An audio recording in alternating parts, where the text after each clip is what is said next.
Hai Sobat Rebahan, selamat datang di channel hiburan kaum rebahan. Admin akan membacakan kelanjutan sebuah cerita novel yang sangat seru, yang sangat menarik, yang sangat menghibur, yang sangat layak untuk diikuti dari awal hingga akhir. Sebuah cerita novel yang berjudul The Story of Yu Chen. Tetapi sebelum melanjutkannya, pastikan kalian sudah subscribe channel ini dan aktifkan lonceng notifikasinya agar tidak ketinggalan jika admin upload video terbaru. Jika kalian menyukai cerita seperti ini, jangan lupa like, jika berkenan share juga ke teman-teman lainnya agar teman-teman lainnya juga mendapatkan informasi dan hiburan di channel ini. Baik, kita lanjutkan di part ke 586 bertepatan dengan bab ke 3009. Keesokan harinya saat fajar, Yichen dan Securan bangun berurutan, lalu mandi dan turun untuk sarapan. Menurut jadwal beberapa hari ini, Yichen akan mengantar Securan ke tempat kerja setelah selesai makan, tetapi lokasi tempat kerjanya tak pasti. Kemungkinan ke perusahaan, kemungkinan ke lokasi konstruksi grup di Hau, atau mungkin juga ke rumah tua Du Haiking yang baru saja direkam. Namun setelah Securan sibuk dengan ponselnya saat makan, dia dengan bersemangat berkata pada Yichen, "Suamiku, Nona Song Wanting dari keluarga Song mengundangku ke grup Song untuk membicarakan proyek kerjasama." Yichen tidak terkejut karena Song Wanting sudah mengatakan hal ini dengan jelas kemarin. Dalam pandangan Yichen, alasan Song Wanting melakukan ini pasti karena berharap dapat membalas budi terhadap dirinya dengan membantu Securan memulai bisnisnya. Yichen juga tidak berpikir berlebihan dan bertanya kepadanya, "Aku akan mengantarmu ke grup Song setelah selesai makan, atau ke tempat lain?" Ke grup Song. Securan berkata tanpa ragu-ragu, "Nona Song sekarang adalah ketua komisaris grup Song dan dia seharusnya dapat langsung memutuskan masalah kerjasama proyek. Jadi aku harus bergegas dan berbicara dengannya untuk melihat apakah dapat mencapai kesepakatan secara secepat mungkin." Malan yang berada di samping tidak bisa menahan diri dan berseru, "Curan, kamu sekarang akan bekerja sama dengan grup Song? Astaga, hebat sekali." Securan buru-buru berkata, "Bu, aku hanya akan mengobrol dengan Nona Song dan melihat apakah ada kemungkinan untuk bekerja sama dengannya." Malan tersenyum seraya berkata, "Dia yang merupakan bos sebuah perusahaan besar berinisiatif mengundangmu membahas kerjasama. Apakah masih perlu dipikirkan lagi? Kalian pasti akan bekerja sama. Dengan begitu perusahaanmu juga akan naik tingkat." Securan berkata, "Hal ini baru akan aku ketahui kalau sudah mengobrol dengan Nona Song." Malan berkata tanpa ragu, "Tenang saja, Curan. Hal ini pasti akan terjadi. Jangan lupa kalau Yichen sudah membantu keluarga Song melihat Peng Shui, dan Song Wanting sebelumnya juga dapat sendiri di rumah kita untuk memberikan hadiah secara langsung." Memandang wajah Yichen, mana mungkin dia membiarkanmu datang sia-sia. Begitu Malan mengatakan ini, suasana hati Securan tiba-tiba menjadi sedikit suram. Dia tahu Song Wanting ingin bekerja sama dengannya karena memandang wajah suaminya, bahkan kerja sama dengan grup di House sebelumnya. Takutnya juga karena Wang Dongsu memandang wajah suaminya baru memberikan proyek itu padanya.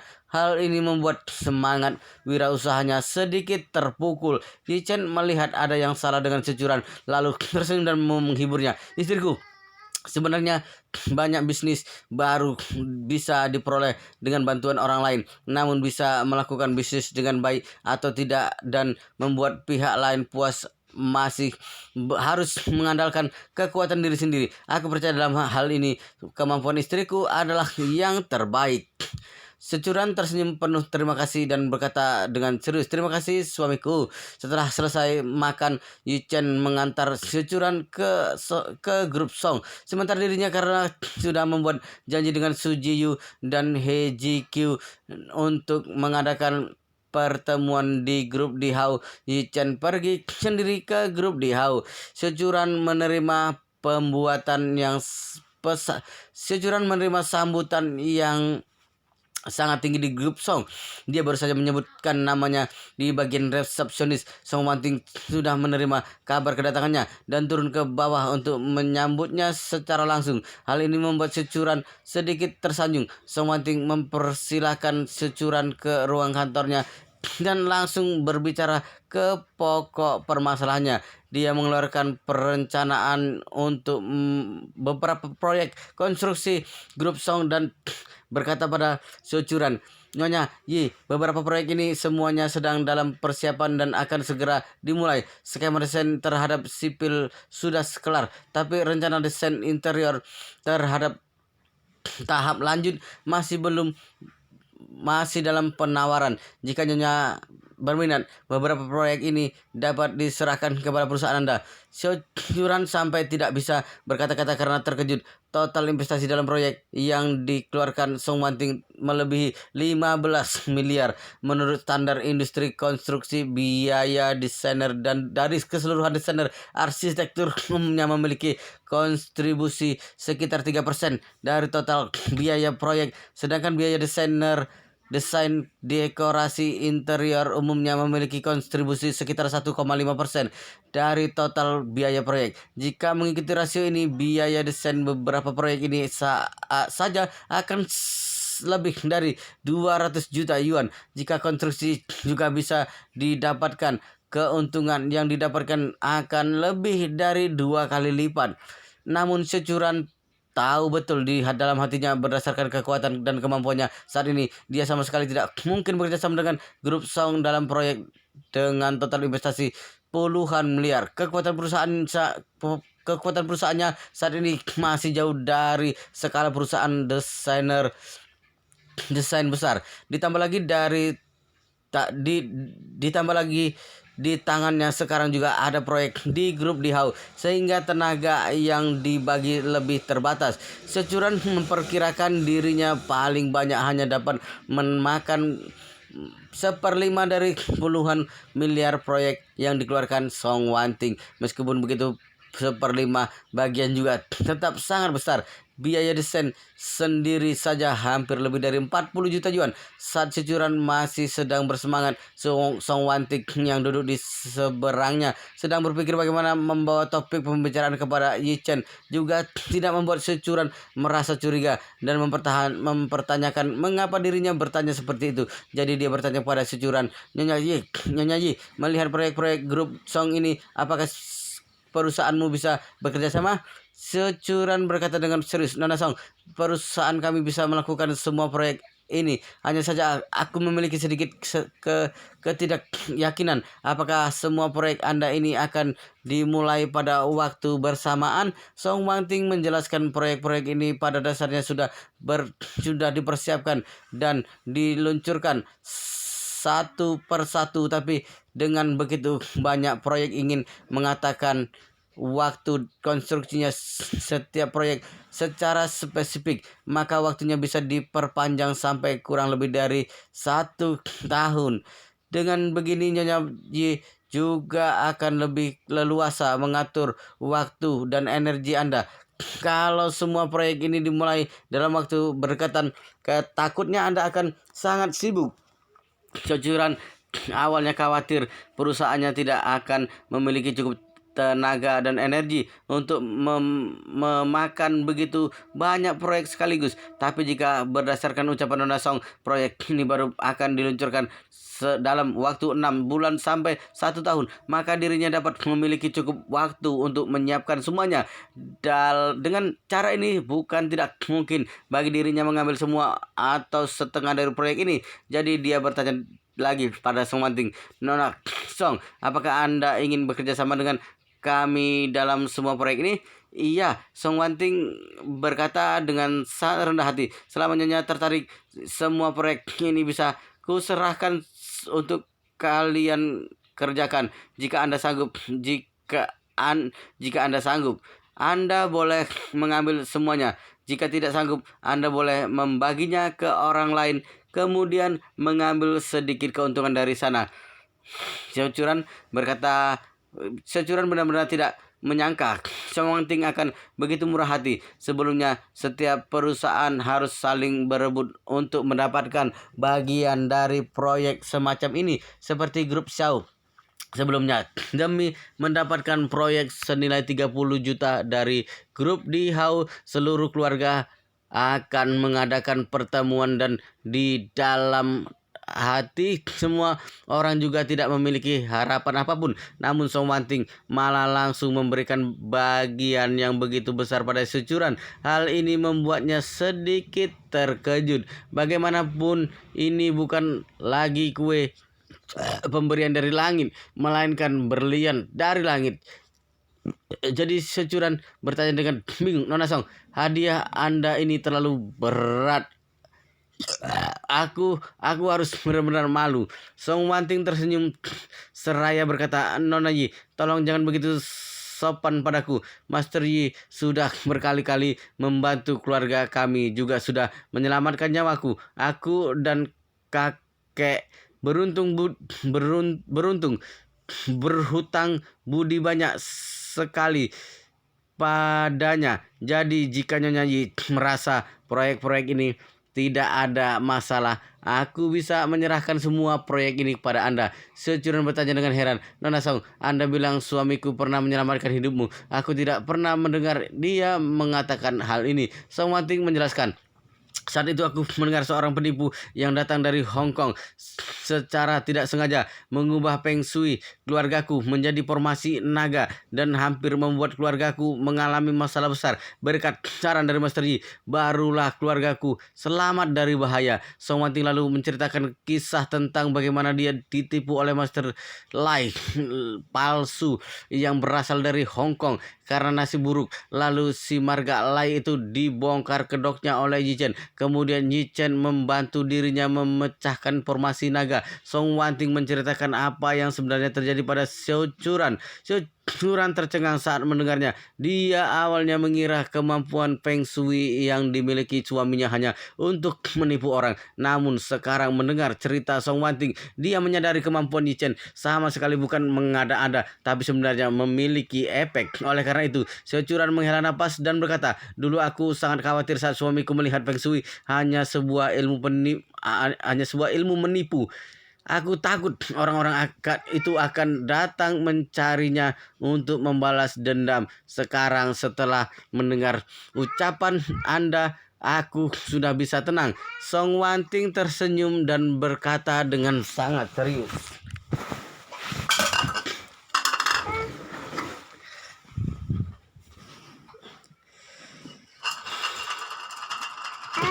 "Iya."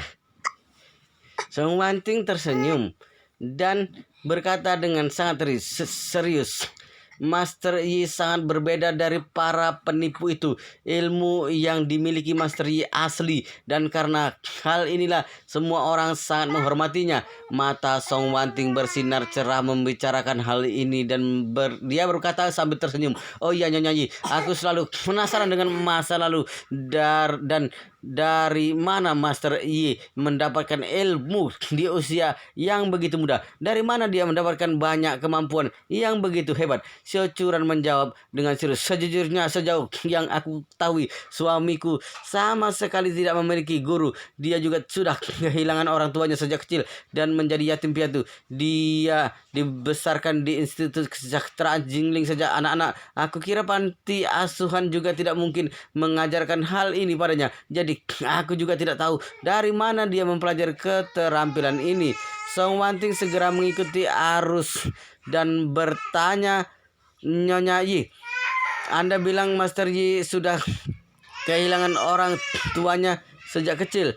Jadi kemampuannya ini ada kemungkinan diturunkan oleh orang tuanya sebelum mereka meninggal. Jika memang anak berbakat, bukan tak mungkin untuk mempelajari semuanya di usia muda. Bagaimana mungkin?" Securan paham maksud ucapan Song Wanting. Dia menjawab dengan bodoh, "Namun Yi Chen baru berusia 8 tahun saat memasuki panti asuhan. Tidak peduli seberapa berkatnya seorang anak berusia 8 tahun tidak mungkin mempelajari semua kemampuan itu." 8 tahun?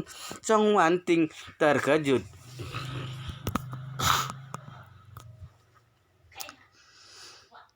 dan berkata tergagap, Master Yi, dia benar-benar masuk panti asuhan pada usia 8 tahun? Iya, Cocuran mengangguk dengan tegas dan berkata, dia sudah memberitahuku tentang ini berkali-kali. Menurutnya orang tuanya mengalami kecelakaan ketika dia berusia 8 tahun dan karena dia memiliki kerabat lain, jadi dia dibesarkan di panti asuhan hingga dewasa. Song Wanting mengingat berbagai detail yang dianalisis oleh itu Nanaku di tadi malam dan berseru dalam hati, waktu Master Yi masuk panti asuhan hampir sama dengan waktu Gyukuyi mulai mencari pangeran impiannya. Hal ini membuktikan kalau Master Yi adalah pangeran impian Gyukuyi. Ini juga membuktikan kalau Master Yi tidak berasal dari Jinling, tapi dari Yanjing. Yang lebih penting lagi adalah Gyukuyi bukan hanya seorang selebriti. Semua orang tahu latar belakang keluarganya sangat kuat. Keluarga Gu adalah salah satu dari 5 keluarga terkaya di Tiongkok. Selain itu, dia adalah satu-satunya putri Gu Yanjong, ketua komisaris grup Gu.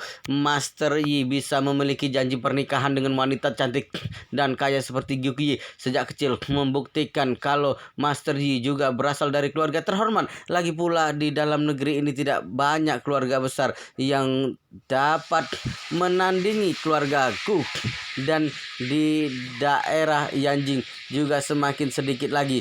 Hanya keluarga Su dan keluarga Yi. Berpikir sampai di sini membuat jantung Song Wanting berdebar cepat dan pertanyaan di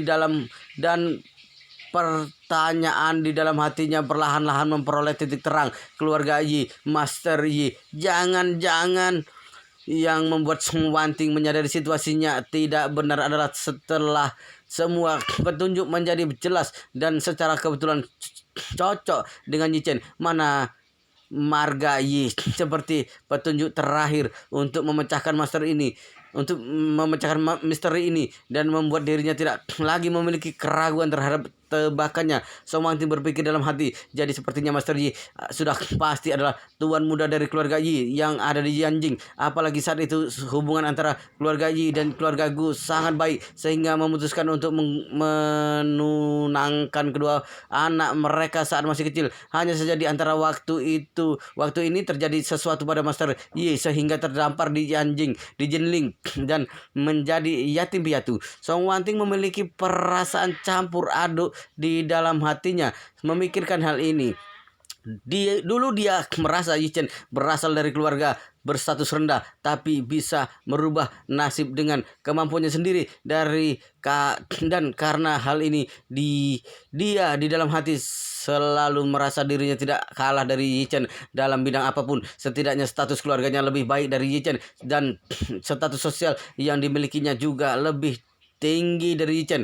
Song Wanting tidak bermaksud meremehkan Yi Chen. Dia hanya menggunakan sudut pandangnya untuk menghibur dirinya sendiri dan membuat dirinya merasa Yi Chen tidak berada di luar jangkauannya. Namun sekarang dia tahu latar belakangnya tidak lebih baik dari Yi Chen. Sebaliknya, latar belakangnya jauh lebih buruk daripada Yi Chen. Kekuatan keluarga Yi di Yanjing lebih kuat 10 kali lipat dari keluarga Song. Jika angka dasarnya kecil, 10 kali lipat sepertinya bukan celah yang besar. Namun jika angka dasarnya cukup besar, celah ini akan membuat orang takut. Hal ini bisa menggunakan analogi sederhana, yaitu seorang anak memiliki sebuah lollipop di tangannya dan anak lain memiliki 10 lollipop.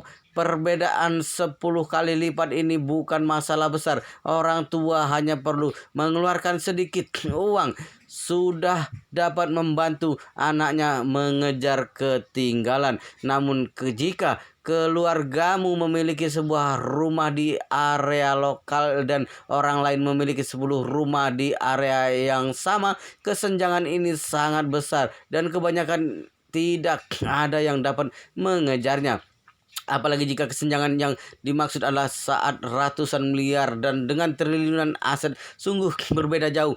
Pada saat inilah rasa rendah diri Song Wanting di lubuk hatinya mencapai puncaknya dalam sekejap. Sekarang dia merasa semua aspek pada dirinya memiliki kesenjangan yang sangat besar dengan Yi Chen. Sepertinya dia hampir tidak memiliki harapan dengan Yi Chen. Xiao Churan saat ini tidak tahu perubahan dalam hati Song Wanting. Dia melihat Song Wanting tidak berbicara lagi. Dia berpikir Song Wanting tidak terlalu tertarik membicarakan masalah suaminya dan tidak bisa menahan dirinya berkata, sebenarnya Yi Chen dulu cukup menderita. Dia tinggal di panti asuhan sampai usia 18 tahun. Kemudian dia mencari pekerjaan di luar. Semua pekerjaan yang dilakukan adalah pekerjaan kasar dan uang yang dia dapatkan juga hanya dia gunakan sedikit untuk dirinya sendiri. Semua sisa uangnya yang dia miliki sepertinya dia berikan kepada panti asuhan untuk membantu anak-anak di panti asuhan.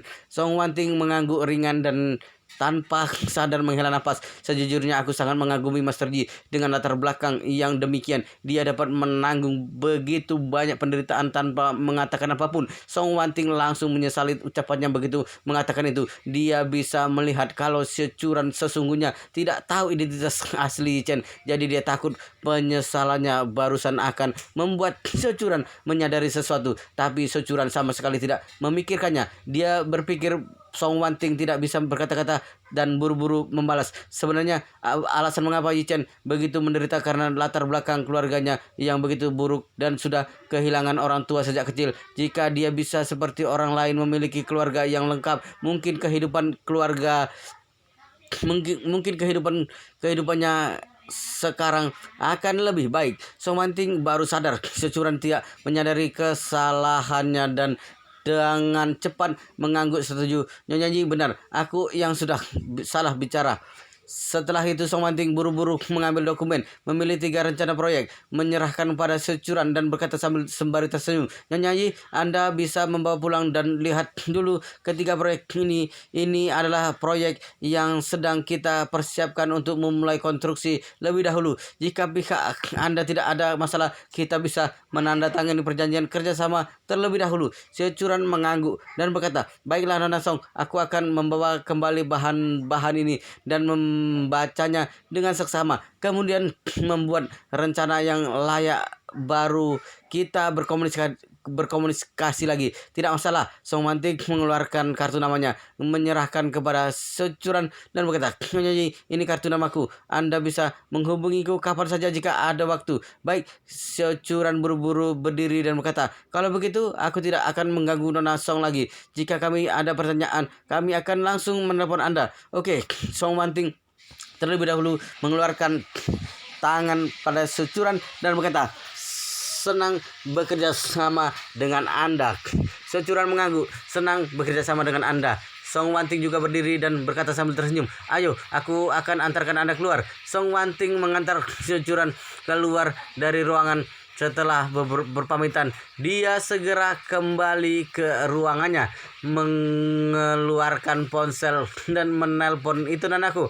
Saat ini itu Nanaku sedang menunggu laporan dari Song Wanting di villa keluarga Song karena dia tahu Song Wanting akan bertemu securan hari ini. Jadi dia juga menantikan Song Wanting dapat mengorek beberapa informasi penting yang berguna dari mulut securan. Jadi begitu telepon berbunyi dan langsung mengangkatnya dan bertanya, bagaimana Kak Wanting? Song Wanting langsung ke pokok permasalahan. Nanaku, aku curiga kalau Master Yi adalah tuan muda keluarga Yi di Yanjing.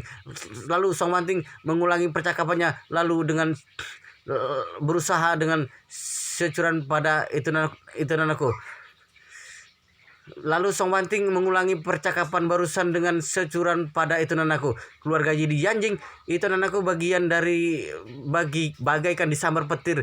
Itu Nanaku bagaikan disambar petir saat mendengarnya. Beberapa waktu yang lalu, baik keluarga Su maupun keluarga Yi pernah mendekati keluarga itu dan berharap dapat bekerja sama dengan keluarga itu dan dalam bidang transportasi laut, sehingga itu Nanaku cukup mengenal keluarga Yi dan keluarga Su. Dia tahu kekuatan keluarga Yi hampir mencapai puncak tertinggi di Tiongkok. Dulu keluarga Su sedikit lebih kuat dari keluarga Yi, tetapi sekarang keluarga Su sudah menyerahkan grup ekspedisi Ocean kepada Su Jiyu. Jadi kekuatan kekuatan seluruh keluarga Su hari ini mungkin sudah tidak bisa dibandingkan dengan keluarga Yi. Bahkan bisa dibilang keluarga Yi sudah melampaui mereka. Jika Yi Chen adalah tuan muda dari keluarga Yi, itu berarti Yi Chen sebenarnya adalah keturunan langsung dari keluarga papan atas di Tiongkok. Sangat berbeda jauh dengan latar belakang anak yatim piatu yang dimilikinya. Dalam sekejap, itu Nanaku juga memiliki rasa rendah diri yang sangat kuat. Awalnya dia sama seperti Song Wanting, memiliki sedikit rasa lebih unggul di sisi latar belakang keluarga. Dia selalu merasa dirinya mungkin tidak dapat dibandingkan dengan Yi Chen dalam banyak sisi, tapi setidaknya dirinya masih merupakan seorang nona dari keluarga besar. Namun sekarang tampaknya Yi Chen tidak hanya lebih buruk darinya, sebaliknya dia adalah tuan muda dari keluarga yang lebih besar. Tiba-tiba satu-satunya keunggulan yang dimiliki itu Nanaku seperti ditekan dan dihancurkan. Kedua gadis itu terdiam di telepon untuk beberapa saat. Setelah beberapa saat itu Nanaku adalah orang yang pertama memecah kesunyian dan berkata, "Kak Wanting, aku pernah menyelidiki kondisi kedua keluarga saat keluarga Su dan keluarga Yi ingin bekerja sama dengan keluargaku. Sepertinya di antara para pria paruh baya dari keluarga Yi memang ada satu orang yang tidak pernah terdengar kabarnya. Jika Yi Chen Kun benar-benar tuan muda keluarga Yi, bukankah kemungkinan besar dia adalah putra orang itu?" Song Wanting sebenarnya hanya tahu sedikit tentang keluarga Yi. Keluarga besar ini sangat mementingkan perlindungan privasi mereka. Oleh karena itu, selain keluarga-keluarga di Yanjing yang sedikit banyak memahami kondisi keluarga Yi, keluarga di luar Yanjing hanya mengetahui secara samar-samar dan tidak ada cara untuk memahami secara seksama. Terlebih lagi pada saat kematian Yi Changjing, penyebaran informasi masih sangat terbelakang dan hanya ada dua cara bagi orang bisa untuk mendapatkan berita, yaitu melalui televisi atau surat kabar. Pada zaman itu, televisi jarang memutar ulang berita dan tidak ada platform video internet yang dapat membantu mereka menyimpan file video. Jadi kalau melewatkan berita saat disiarkan pertama kali, kemungkinan besar tidak akan ada kesempatan untuk melihatnya lagi. Karena itu Song Wanting tidak tahu berapa anggota keluarga Yi dan siapa nama mereka, apa lagi yang sudah menghilang 20 tahun lalu. Jadi dia berkata pada itu Nanaku, "Sebenarnya aku belum pernah mendengar tentang situasi internal keluarga Yi dan tidak tahu anak dari pria paruh baya mana yang menghilang. Bagaimana kalau aku mencari seseorang untuk menyelidiki hal ini?" Itu Nanaku buru-buru berkata, "Tidak perlu, Kak Wanting." Song Wanting bertanya dengan kebingungan, "Apakah kamu tidak ingin tahu lebih banyak mengenai rahasia ini?" Itu Nanaku tersenyum dan berkata dengan serius, "Karena Yi Chen tidak pernah mengatakan masalah ini membuktikan kalau dia tidak ingin kita atau orang lain tahu hal ini. Kita adalah orang yang berhutang budi padanya. Kita tidak boleh mengorek rahasianya hanya karena ingin memuaskan rasa keingintahuan kita." Song Wanting tertegun sejenak, menghela napas dan berkata pelan, "Ucapanmu benar. Kita sebenarnya tidak mengorek terlalu dalam mengenai masalah ini." Setelah mengatakan itu, Song Wanting menghela napas dengan sedikit enggan. "Sebenarnya aku merasa meskipun kita dapat mencocokkan begitu banyak petunjuk, kita masih belum menemukan bukti konkret untuk membuktikan spekulasi kita. Semuanya masih perkiraan saja. Namun masih ada 1-2 kemungkinan yang aku inginkan adalah hal yang sudah pasti." Itu Nanaku mengiyakan dan berkata dengan penuh simpati, "Aku mengerti maksudmu. Oh ya Kak Wanting, sebelumnya aku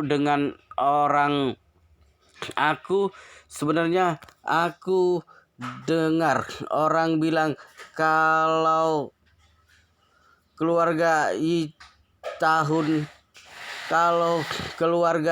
tahun ini akan mengadakan upacara pemujaan leluhur yang sangat megah di hari raya Qingming. Tiba saatnya kamu bisa memperhatikan apakah Yi Chen Kun ada di Yanjing atau tidak. Jika ada jika dia kebetulan berada di Yanjing pada saat itu, berarti masalah ini sudah dapat dipastikan.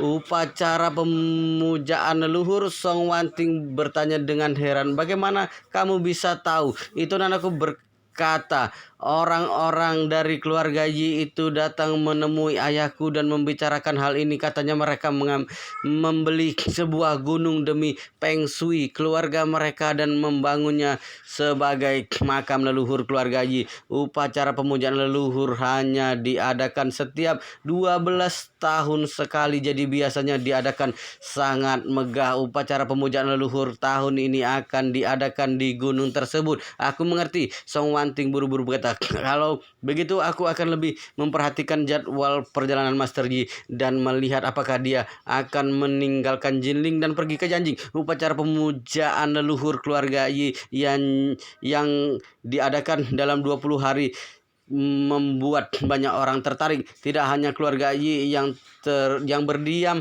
di Yanjing, tetapi seluruh keluarga cabang Yi di seluruh dunia sudah mempersiapkan upacara pemujaan leluhur ini sejak awal. Bahkan Yi Chen juga sedikit banyak menunggu upacara pemujaan leluhur ini karena dia sudah memutuskan untuk membawa Su Shaodao kembali dari Surya pada acara ini dan menyuruhnya berlutut dan mengaku dosa di depan kuburan orang tuanya agar arwah kedua orang tuanya dapat tenang di surga. Wow, luar biasa sekali guys, ceritanya sangat seru, sangat menarik, sangat menghibur, sangat membuat kita penasaran. Jika tidak mengetahui cerita kelanjutannya, tetapi sepertinya di bab ini sampai di sini dulu dan kita akan lanjutkan di bab berikutnya di video selanjutnya. Pastikan kalian sudah subscribe channel ini dan aktifkan lonceng notifikasinya agar tidak ketinggalan jika admin upload video terbaru. Jika kalian menyukai cerita seperti ini, jangan lupa like, jika berkenan share juga ke teman-teman lainnya agar teman-teman lainnya juga mendapatkan informasi dan hiburan di channel ini. Baik, kita lanjutkan di bab berikutnya di video selanjutnya.